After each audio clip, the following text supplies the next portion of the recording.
Alright, what's up, y'all? It's your boy, Havoc the Savage, back from another video. And in this video, we're doing what if Deku was a ghoul. So what if Deku was a ghoul? Y'all know it's already part 2 and part 1. So if y'all haven't seen that, go watch that one and then come back and hit the like button on all 3 videos. Subscribe to my channel and hit that little bell.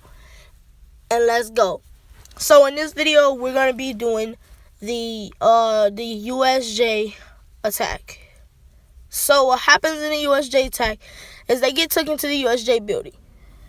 And when they get taken to the USJ building, 13 actually explains everything about the USJ building, all the places, everything. So everyone's like, all right, we know all the places pretty well from him explaining it. And this, they actually, when they getting split up into teams, about to be split up into teams, the villains attack, and one of the villains actually instantly comes out of the portal because they had like a quirk that made them be able to like flash forwards for like a second, and he hits 13, and 13 actually passes out and hits the ground. And that's when Eraserhead deactivates his quirk, and Eraserhead slams him into the ground and beats him for knocking out 13. And then he sees, was he the only one who tried to pull a stunt like that? And then all the kids are basically like, crap. And that's when Eraserhead turns around, and Eraserhead's like, shit. And he sees like almost 100 villains walk out of a portal. And he's like, we're going to have to do something and get out of here. But they realize the doors won't open, and they say it must be one of the villains' quirks. So basically what ended up happening is they get split up like they do, and Deku is like, crap, I hate water. And he gets out of the water and gets onto the boat. And when he gets onto the boat, a couple villains try to attack him. And in this, Deku, he's actually a lot more ruthless. He doesn't want to kill anyone, but he doesn't care if you're severely injured. So he basically just stabs them all. And like, he's not stabbing them in vital places, but he's stabbing them like their arms, their legs, you know, like slashing their backs. And like, he's basically hurting them to where they'll stop coming after him, and they won't go after anyone else because they're injured really bad. So he basically doing that, and Suya and Mineta see this, and they're like, oh, okay. And Deku's like, all right, we got to get out of here. Let's go. And when they jump away, they actually see Bakugo and the hardening dude. So Deku's like, hey guys, and he extends his things. And I know another thing, he can extend his spider arms. That's what I'm gonna call them, guys, cause it's really hard to say the actual name. And I bet for people who watch the anime all the time, they're like, no, it's not. It's super easy to pronounce. But I don't watch the anime all the time. I only watched it once and watched the whole way through in like 2 days. So, yeah. I don't know how to pronounce the word. And I'm pretty sure it's Kayagul. But we're just going to call it his spider arms, because that's what they are. It's 8 of them, because I wanted him to have a lot of them. But when he stretches them out, he can stretch them out as far as a block.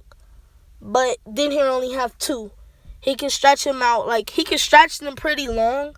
But the more he stretches them, the more, like, they go away. And then only a couple of them are there. So Deku stretches them and makes 2 of them and grabs Bakugo in them, and they come back. And the other ones grow. So Deku carries them while Suya is jumping. And basically, Bakugo's like, I got it, until then Bakugo starts making explosions and carrying them by, making the explosions and boosting them forward. So that happens, and then they make it to Eraserhead. And when they get to land with Eraserhead, they form a plan to take down this beast. But then they're ambushed, and the guy who has hardening, what is his name? I can't even remember his name, and I love him. He's my favorite character, one of my favorites, but I can't remember his name right now. If it comes to me, I'll just say it randomly. But he used no, his name not Tetsu. I don't remember his name, but he uses his quirk, and there's a villain that actually sprints for them, and is coming to them and says, "No, nobody interrupt." And he stands forward and says, "Get behind me," because he doesn't know what the guy's quirk is. So he's like, "My hardening will protect you from any like lasers, explosions, or anything." But then the guy touches him, and his like rocks start decaying, like they start getting like sandy, and like the tip of his finger turns, like he grabs his hand and his hand starts crumbling, and that's when he punches him and says, "Get away from me." And he basically makes his hand come back. I don't know if he can do that, but I don't want him to be handless because that's just weird. So he just makes his hand come back, and his hand comes back, and he's like, "Alright, I can't defend you guys." And they form a plan really quick, and Deku actually uses his stings and grabs the villain, and the villain grabs Deku's spider arms, and Deku screams in pain as the villain tries to decay them, but that's not how it works. And Deku's like, "Ha, you thought you could." And Deku slams him and throws him, and the teleportation villain catches him and says, "Are you okay?" And he says yes, and then he yells, "Nomu, kill all of them." And that's when oh my god, that's when hold up. That is when the two what is his name? Moneta and Suya, they back up because there's only 3 of them that actually could fight. And the guy with hardening actually stays by them to defend them. And that's when Bakugo and Deku are like, "Let's kill him." And Deku does the thing that the main character in Tokyo Ghoul does when he cracks his fingers. I'm pretty sure all of them actually do that. Or, no, I don't think all of them do that. But a couple of them do that. And he cracks his fingers and is like, "Die." And rushes at him and starts stabbing the Nomu. And the Nomu actually takes these hits, because the Nomu was meant to fight All Might. But you never know if All Might might pick up something once realizing the Nomu has exhaustion and try to stab the Nomu, because you never know what could happen. And neither did the villains, so they weren't taking any chances. And the Nomu actually doesn't barely get hurt. And he's like, and like the Nomu is getting hurt, but he's not bleeding. And his skin isn't piercing. And that's making Deku mad. And Deku's just going harder and harder. And that's when Bakugo goes behind the Nomu and says, "Die!" Boom! And explodes the Nomu, knocking off, like, the Nomu had like a helmet on, just in case All Might punch the brain and would, kill the Nomu. So the Nomu had a helmet on, and Bakugo knocks the helmet off.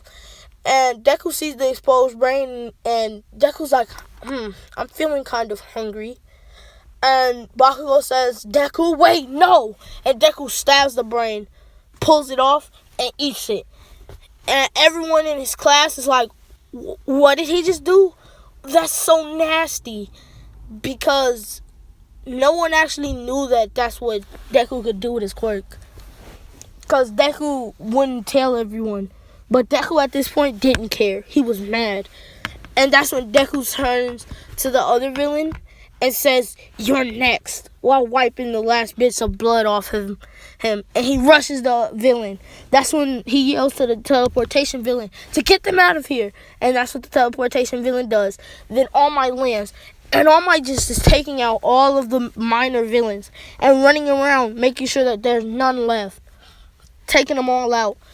And Bakugo tells Deku, "Hey, dude, you can't just do that to everyone and anything that's bad." And Deku says, "What? He was going to kill Mr. Aizawa. I had to do something. Obviously, none of our attacks were working." And Bakugo says, "That doesn't matter. You cannot kill. You can't kill people like that." And Deku says, "Why not? You're always yelling, 'Murder this, murder that.'" And Bakugo is like taken aback by this, because Bakugo's like, "I do. I'm criticizing him, and I always yell that." And Bakugo says, "But you don't see me actually killing anyone. That wasn't right, what you just did." And All Might actually hears them, and All Might's like, stop arguing. And that's when Deku's like, don't worry, there isn't going to be much arguing left. And Deku punches Bakugo. And Bakugo says, why Ayada? Boom, throws him a couple explosions. And that's when Deku uses his tentacles to grab Bakugo and slam him. And then Deku says, if you ever test me again, and then Deku feels a shock in him. And he passes out. And this is actually a thing that a long time when Deku first became a ghoul and first started showing symptoms of wanting to, eating people, the government put this in Deku where if Deku feels like he's losing it and he's giving in to the ghoul side, he actually they put like a shocker thing in him that'll shock him.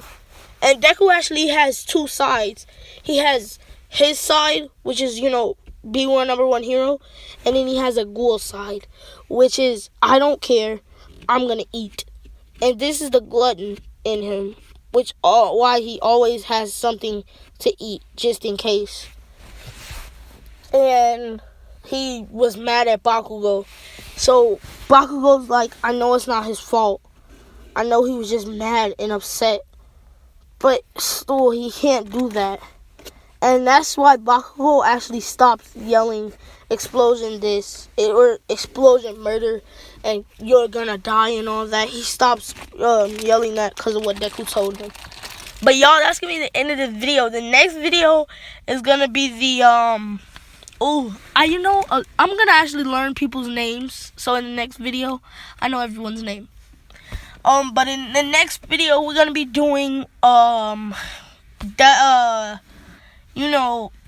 is that thing? It's the sports festival. There you go. We're gonna be doing the sports festival in the next video, y'all. So I hope you like this one, and that's gonna be the end of this video. And I will catch all of you savages in the next one. Peace.